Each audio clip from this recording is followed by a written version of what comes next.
ওই স্ত্রী সঞ্চিত সম্পদ, যে তার স্বামীকে দিনের উপরে সহযোগিতা করতে পারে।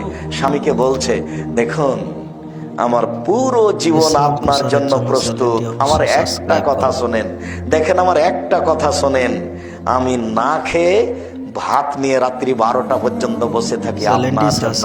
আমি চাচ্ছি এশার সালাতের পরে 9টায় চলে আসবেন, আমি ভাত পরিবেশন করব, খেয়ে ঘুমিয়ে যাবেন, রাত্রি 2টায় উঠবেন, আল্লাহকে ডাকবেন, এটা আমি চাই।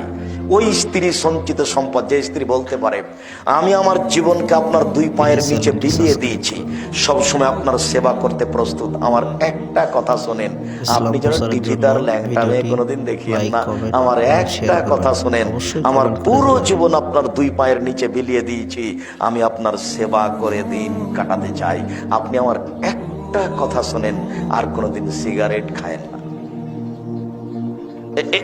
এই স্ত্রী হলো সঞ্চিত